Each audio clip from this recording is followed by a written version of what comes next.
अस्सलाम वालेकुम। इस वीडियो के अंदर हम देखेंगे एब्जॉर्प्शन कोएफिशिएंट प्लॉट्स को SVZ से कैसे फाइल निकालनी है और उस फाइल को निकालने के बाद ओरिजिन के अंदर हमने उसको कैसे यूज़ करना है। इसके लिए हमें 32 बिट्स ऑपरेटिंग सिस्टम चाहिए। आप बेशक विंडो 7 यूज़ कर लें या विंडो 10, जो 32 बिट्स ऑपरेटिंग सिस्टम हो। उसके अंदर हम SVZ सॉफ्टवेयर को इस्तेमाल करके एब्जॉर्प्शन कोएफिशिएंट या सिंपल एब्जॉर्प्शन का डाटा निकालेंगे और उसको हमने ओरिजिन के अंदर यूज़ करना है। आपने सबसे पहले VMware के अंदर जाना है, वर्क स्टेशन को ओपन करने के बाद आपने इसके अंदर विंडो 7 को ओपन करना है। अगर आपके पास VMware नहीं है या उसको आप डाउनलोड कर लेना, और डाउनलोड करने के बाद आपने create a new virtual machine करना है। अगर आपके पास विंडो 7 की ISO फाइल है, अगर आपके पास VMX फाइल है जो कि जिप फोल्डर को ओपन करने से मिल जाएगी, तो आपने क्रिएट अ न्यू फाइल नहीं करना, आपने ओपन अ वर्चुअल मशीन पर जाना है। इस पर क्लिक करने के बाद आपने एक्सपोर्टेड विंडो 7 में से विंडो 7 इसको आपने ओपन करना है। उसके बाद ये मैंने मिनिमाइज करके पहले से रखी हुई थी, इसको आपने प्ले करना है। ये मैंने आपको लास्ट वीडियो में भी यहाँ पर बताया था कि आपने ये वाला यहाँ तक कैसे आना है। उसके बाद रिस्टोरिंग वर्चुअल मशीन ये लास्ट स्टेट को वापस रिन्यू करेगा। उसको ओपन करने के बाद आपकी ये कंप्लीट होगी। यहाँ पर रिस्टोर होने के बाद आपके पास वापस वही स्टेट आएगी जहाँ पर आपने लास्ट टाइम इसको बंद किया था। इसके अंदर ये फोल्डर खुला हुआ था, मैं फिलहाल इसको यहाँ पे बंद करने लगा हूँ। फोल्डर बंद करना है। आपके पास ये सामने डेस्कटॉप के ऊपर SVZ नाम का फोल्डर रखा हुआ, SVZ फोल्डर को आपने ओपन करना है। इसके अंदर एनर्जी फाइल वो फाइल है जिसमें मैंने वो फाइल बनाने के लिए रखी हुई है। ये गॉसियन की आउटपुट फाइल्स हैं इसके अंदर। आपने बस इस चीज़ का ख्याल रखना है कि आपने जो फाइल रन करनी है अपने डेस्कटॉप से उठाकर आपने SVZ फोल्डर के साथ SVZ फाइल के साथ आपने फाइल रखनी है। उसके बाद आपकी फ़ाइल अगर आपने फ़ोल्डर में रखी हुई है, आपने फ़ोल्डर को ओपन करके उसकी फ़ाइल्स निकालनी है। ये सारे लॉग फाइल हैं LOG। ये ओपन करके भी आप देख सकते हैं इसके अंदर क्या लिखा हुआ है कि आपकी फ़ाइल सही भी है या नहीं। तो मैं इसको नीचे लेके चलता हूँ। यहाँ पे आप देखें नॉर्मल टर्मिनेशन है, ये आपने कंफर्म करना है कि फ़ाइल नॉर्मल टर्मिनेशन हो, अदरवाइज एरर आएगा। आपने ये सारी फाइल जितनी भी आपकी हों उनको आप कट पेस्ट कर लें ताकि यहाँ पे रश ना बढ़े। बैक जाना है, फोल्डर आपने सेटअप के पास जाके यहाँ पे पेस्ट करनी है वो सारी फाइल। उसके बाद आपने SVZ जो कि एप्लीकेशन फाइल है इसको ओपन करना है। ओपन करने के बाद ये कंफर्म करेगा यस। अब आपसे वो पूछ रहा है यहाँ पर कि enter the name of the file to be processed, मतलब आपने कौन सी फाइल को प्रोसेस करना है। तो हमारी फाइल का नाम था H1 और उसकी एक्सटेंशन थी .log। ये आप कंफर्म कर सकते हैं, वहाँ पे लिखा हुआ है log। ये सारी आउटपुट फाइल log में ही आती है। उसके बाद एंटर करना है आपने। एंटर करने के बाद वो आपसे पूछ रहा है कि कौन सी सॉफ्टवेयर की आउटपुट फाइल है। तो हमें पता है ये गॉसियन से रन की हुई थी, गॉसियन कंपनी के ज़रिए। तो जी आपने इसके लिए प्रेस करना है, आप सिंपल जी लिखो और आपसे वो अब नेक्स्ट पूछेगा कि आपने इसका क्या करना है। यूवी विजिबल स्पेक्ट्रम बनाना है, IR या रामन। यूवी बनाने के लिए यू प्रेस करना है, कुछ सेकंड वेट करना है आपने, ये प्रोसेस करेगा। उसके बाद अब वो आपसे पूछ रहा है कि ये जो फाइल आपने इसको दी है वो क्लोज शेल था, स्पिन मल्टीप्लिसिटी डबलेट थी या कोई और स्पिन थी। नॉर्मली सिंगलेट ही होती है, क्लोज शेल होती है। आपने S उसके लिए प्रेस करना है, S लिख लें। आपके पास नेक्स्ट पूछ रहा है। अब वो आपसे ये पूछ रहा है कि आपने सिर्फ होमो लोमो ऑर्बिटल ड्रॉ करने हैं या होमो के अलावा नीचे वाले और लोमो के प्लस ऊपर वाले ऑर्बिटल। तो हमें यही चाहिए, इसके लिए आपको 2 प्रेस करना होगा, आप 2 लिखें। अब वो आपसे पूछ रहा है कि क्या आपने सिर्फ बैंडविड्थ लिखनी है या आपको उसकी एवरेज बैंडविड्थ फ्रॉम पैरामीटर मतलब टेक्स्ट फाइल भी चाहिए। तो हमें टेक्स्ट फाइल चाहिए होती है जो कि हम बाद में मज़ीद यूज़ कर सकते हैं। जैसे आप 2 प्रेस करेंगे नॉर्मल टर्मिनेशन होगा, इसको आप बेशक बंद कर दें। अब आपके पास 2 नई फाइल बनी है svizard.dat और svizard जो कि टेक्स्ट फाइल बनी है।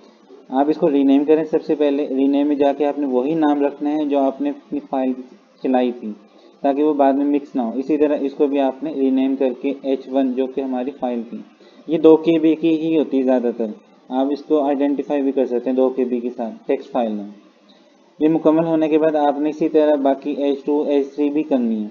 मज़ीद अगर आपने चेक करना हो नोट पैड में जो हमारे पास टेक्स्ट फाइल बनी थी इसकी डिटेल लिखी हुई, लेकिन हमने इस डिटेल को ओरिजिन में जाके यूज़ करना है। ये उसके वो सारे कीवर्ड्स हैं जो हमने यूज़ किए हुए हैं इस फाइल को बनाने के लिए। लॉग फाइल है, इसकी डिटेल है आपकी इनपुट आउटपुट फाइल की। इसी तरह आपने H2 को प्रोसेस करना है, H3 को करना है, H4 को करना है। टाइम शॉर्ट करने के लिए मैं नेक्स्ट चलता हूँ, आपने इसी तरह ये चारों फाइल को कंप्लीट करना है। नहीं, अब आप हम चलते हैं, हमारे पास ये 4 फाइल, इसके बाद अब आपने क्या करना है, आपने इन सारी फाइल्स को उठाना है। ध्यान रहे लॉग फाइल की हमें यहाँ पर ज़रूरत नहीं है, आप डेट फाइल को और टेक्स्ट फाइल को रख लें, लॉग फाइल को आप यहाँ पर डिलीट कर दें, क्योंकि आपने दूसरी विंडो से यहाँ पर कॉपी किया था, तो यहाँ पर हमें उसकी ज़रूरत नहीं है।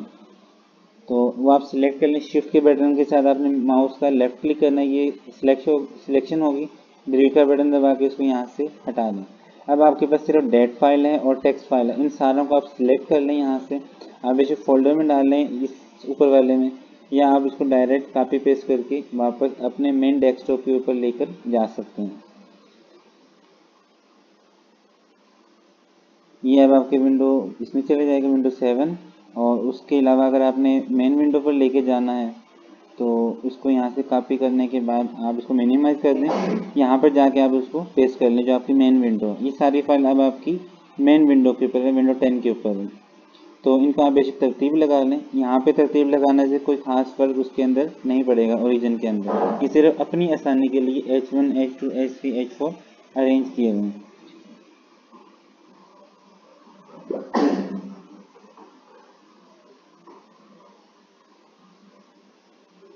उसके बाद आप बेशक यहाँ से इसको ओपन कर लें, ओरिजिन हमें चाहिए फ़िलहाल, तो ओरिजिन आपके पास 6 है, आप 6 में कर लें, 8 है, आप 8 ओपन कर लें। यहाँ से फाइल ओपन करेंगे, वो बाय डिफ़ॉल्ट यहाँ पे ओपन नहीं करेगा, आप इसको थोड़ा सा स्क्रीन को खींच के बड़ा कर लें, इसको भी आप डाटा को फुल स्क्रीन कर लें। अब आपने क्या करना है, अब आप जाओगे मल्टीपल, ये सिंगल फाइल को रिसीव करने के लिए, मल्टीपल फाइल के लिए इंपोर्ट मल्टीपल फाइल में जाकर आपकी जहाँ पर फाइल रखी हुई है जो अभी आपने कॉपी की थी, डेस्कटॉप पे थी, डेस्कटॉप के ऊपर H1 H2 H3 H4 4 file हमने रखी हैं। तो इन सारों को आपने शिफ्ट के साथ बेशक सिलेक्ट कर लें, शिफ्ट के साथ आपने नीचे वाला एरो यूज़ करना, ऐड फाइल्स में ये सारी फाइल आपको यहाँ पर दिखा रहा है। जो तरतीब है ये तरतीब आपने ध्यान में रखनी है। ओके करने के बाद ये सारी फाइल आपके पास इकट्ठी ओरिजिन में ओपन हो चुकी हैं। एक फाइल यहाँ पर आपको 4 कॉलम दिखा रहे हैं, इसके अंदर अब आप क्या करोगे, आपके पास यहाँ पे X और 3 Y हैं, ये सारा डाटा एक मालिक्यूल का है। अगर आपने नैनोमीटर, ये वेवलेंथ के हिसाब से है, नैनोमीटर जो एक्स एक्सिस पर हम लेते हैं, या आप वाई पे ले लो। इसी तरह यहाँ पे आप इसको नॉर्मलाइज कर लो। सबसे पहले नॉर्मलाइज करने के लिए आप जाओ और एनालिसिस में, उसके बाद आपने नॉर्मलाइज करना है, ये ओरिजिन 6 के अंदर रखता है। अब इसके अंदर जो मैक्सिमम वैल्यू 1 5 2 3 6 4.5 ये आपने यहाँ पर लिखनी है, और उसको आपने बाद में ओके करना है, ताकि ये इसका यूनिट जिसकी रेंज है वो 0 से लेके 1 तक बने। ओके करने के बाद ये सारा आपका नॉर्मलाइज होगा। उसके बाद आपने हर अगले 4 में से तीसरे वाले को नॉर्मलाइज करना है। एक मालिक्यूल के 4 कॉलम ओपन होंगे, आपने हर 4 कॉलम में से तीसरे कॉलम को नॉर्मलाइज करना है।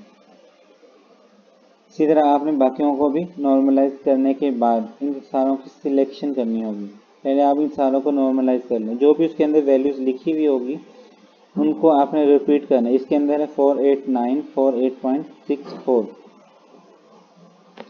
इसी तरह इसको भी नॉर्मलाइज करना है। हमारे पास एक वैल्यू रहेगी फोर्थ मालिक्यूल की, तो उसको भी आपने साइड स्क्रॉल राइट करके नॉर्मलाइज करना है। ये भी 4 थी, इसके अंदर जो थर्ड है नैनोमीटर वाली, इसको भी हमने नॉर्मलाइज करना है 210 206.2। अभी नॉर्मलाइज हो चुकी हैं। इसके बाद हमने एक्सिस सेट करना है। मैं इस वक्त जो ग्राफ बनाने लगा हूँ, मैं मोलर एब्जॉर्प्शन कोफिशिएंट और वेवलेंथ के साथ बनाने लगा हूँ, इसीलिए मैंने ये सिलेक्ट किया, मैंने एब्जॉर्प्शन को सिलेक्ट नहीं किया। ये अब इनकी एक्सिस सेट नहीं है। आपने सिंपल क्या करना है, राइट क्लिक करना है, सेट एज पे जाना है, उसके अंदर ये जो सेकंड ऑप्शन है एक्स वाई, ये करने के बाद अब आपकी वो सारी लाइन सेट हो चुकी हैं। अब आपने सिंपल क्या करना है, आपने जो भी ग्राफ बनाना है जिस किस्म का, उस पर जाके आपने क्लिक करना है। क्लिक करने पे ग्राफ आपके सामने एक रॉ फॉर्म के अंदर बन जाएगा, ये वाला इस तरह। तो अब आप इसके अंदर देखिए, ये आपका नॉर्मलाइज है, 0 से लेके 1 तक जा रहा है, और एक्स एक्सिस के ऊपर उसकी वेवलेंथ लिखी हुई है। वाई एक्सिस के ऊपर आप मोलर एब्जॉर्प्शन कोफिशिएंट लिख सकते हैं। यहाँ पर आपने एब्जॉर्प्शन लिखनी है जो उसकी वेवलेंथ थी नैनोमीटर के अंदर। जिसको आप बोल्ड कर सकते हैं। जो आपने इसके अंदर स्टाइल देखने हो आप दूसरी वीडियो के अंदर ओरिजिन वाली देख सकते हैं, जो मैंने इसके साथ एक ओरिजिन की वीडियो बनाई थी होमोलोमो के लिए, ओरिजिन 6 के ऊपर और ओरिजिन 8 के ऊपर। आप सारी सेटिंग वहाँ से देख के फॉलो कर सकते हैं। इसके अलावा हमने मालिक्यूल का नाम रखा था H1 से लेके H4 तक। आपने इसको यहाँ पर एडिट करके अपने मालिक्यूल का नाम लिखना है। याद रहे तरतीब आपने वही रखनी है जो आपने वहाँ पर ऐड की थी। H1 से लेके हमने H4 तक उसको लिखा था। उसके बाद आपने इसमें फॉर्मेटिंग जो भी चेंज करना वो करके इसको आपने सेट करना है। अब इसके बाद आपकी डेकोरेशन पर है, आपने इस ग्राफ को किस तरह देखना है। आपने एडिशनल राइट एक्सिस ऐड करना है, ऊपर की तरफ ऐड करना है, आपने इसका स्केल सेट करना है।